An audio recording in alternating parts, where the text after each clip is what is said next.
UPSC state BCS की तैयारी करते हो ना, तो इस तरह से नोट्स बनाइए जो कि बहुत इम्पोर्टेंट हो जाएगा।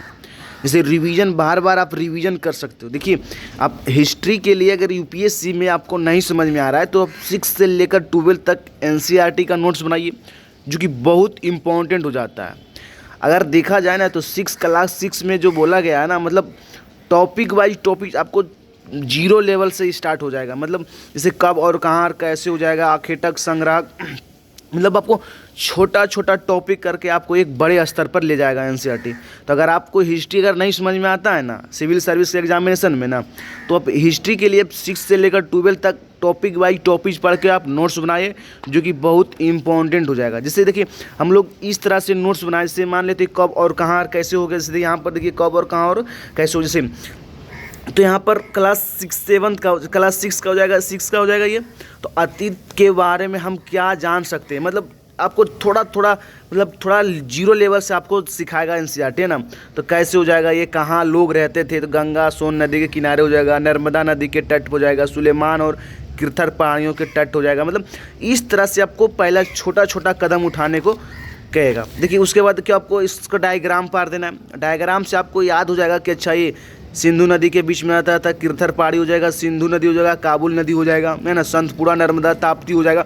तो इस तरह से अगर आप डायग्राम पार देते हो ना तो आपको इमेजिंग हो जाएगा और माइंड में आपको ज़्यादा देर तक याद रहेगा। देखिए नर्मदा नदी के बारे में कह रहा है, तो देखिए नर्मदा नदी आपसे क्या क्या, नर्मदा नदी पर लोग रहते थे, कई लाख वर्ष से यहाँ से कुछ मिला था, मतलब फल फूल का शिकार करते थे और खाना खाते थे। मतलब इस तरह से आपको लिख देना। देखिए सुलेमान किरथर पहाड़ी आपको फिर दिखवा देना यहाँ पर कि 8000 साल गेहूँ और जौ का उपजाना प्रारंभ हुआ था, है ना। गारो हो गया, विंध्यन पहाड़ी पर लोग भी रहते थे, कृषि चावल को।